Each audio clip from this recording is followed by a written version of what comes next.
Bonjour à tous, ici Manga Anime Fan. On se retrouve aujourd'hui pour la manga review du jour. Et aujourd'hui, je vous parle d'un classique d'une des premières séries que j'ai possédées. Et c'est bien entendu le tome 11 de l'édition Star de Shaman King, publié chez Kana. Donc, on poursuit l'édition Star. Enfin, j'avais hâte que le tome 11 arrive. Un des tomes que j'aimais le plus à la base, le 21. Et un tome qui m'a rappelé que je l'aimais moins, mais que maintenant je l'aime bien, le 22.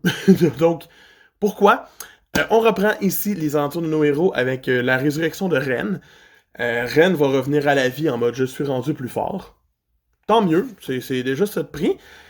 Et après ça, on va enchaîner sur un moment où Ororo va chercher Yeki et va chercher où sa vraie puissance, puis ils vont interférer dans un combat de deux des membres de AO contre les Icemen.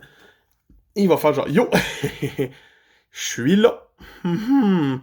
Ce qui est vraiment intéressant à voir, de le voir foncer comme ça. C'est surprenant de sa propre part. Mais ça fait en sorte qu'on a un combat plus intelligent et moins fonce dans le tas et démolit tout contre Monsieur Bloc Lego, qui fait des dinosaures en bloc Lego, ce qui est vachement stylé et ça m'a toujours plu. Par la suite, on va avoir une phase un peu différente avec un petit interstice, c'est qu'ils vont se parler un petit peu, nos protagonistes, en attendant que Ororo revienne, puis tout le monde se parle un petit peu, puis Yo est comme, j'ai de quoi vous dire de très important. Elle dira pas pantoute du ton, mais c'est pas grave. Et on va apprendre que Lizard est rendu avec un ange, lui aussi, et qu'il va, ils vont se faire attaquer par la bande de Ao encore une fois. Ils vont se déprendre, c'est Ryu qui va se battre vraiment, Ryonosuke, et qui va se faire quasiment tuer et sauvé par une équipe divine. Ce qui est vraiment stylé à regarder aller. L'équipe des Bouddhas est vraiment belle à regarder aller. Wow! Par la suite, on va arriver à l'arc de Chokolov, qui va confronter Red Seb et Seream, les deux enfants qui contrôlent le golem, parce que c'était leur père à eux qui l'a tué il y a de cela 3 ans.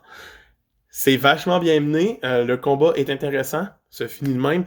Et ensuite, Yo arrive dans le combat et va prendre la relève de Chokolov et totalement se faire péter par le golem d'une certaine façon. Il va réussir à récupérer Red Seb, mais Yo s'en sort pas indemne. Et bien sûr, le tome finit comment? Sur l'arrivée de Ao et tous ses sbires et de la gang de Yo au grand complet. Fait qu'on finit le tome, puis on a beaucoup de monde qui sont comme Yo, on vient se péter la gueule. Fait que ça laisse prévoir qu'il y a quelque chose qui va se passer de gros dans le tome 23. Un combat contre Ao peut-être un petit peu. Je le sais que j'ai déjà lu le tome 23, mais ça fait longtemps. Et j'ai vraiment hâte de reposséder la suite et de continuer. Je continue aussi l'animé en parallèle. Quand j'ai lu un tome, je lis ce qui a été adapté de l'animé. De l'animé qui est sorti récemment. Et l'adaptation va toujours aussi vite. C'est le seul défaut que je trouve de l'animé récent, c'est qu'il passe à travers les choses vite, mais en même temps, le rythme est rapide de Shaman King, c'est pas un rythme lent. Ils skippent pas vraiment de bout, ils font juste passer. T'sais, pas de temps de laisser sink in. Mais c'est tout. Donc pour moi, c'était un très très très bon tome que j'avais hâte de relire. Et c'était Manga Anime Fan qui vous dit à demain. Bye!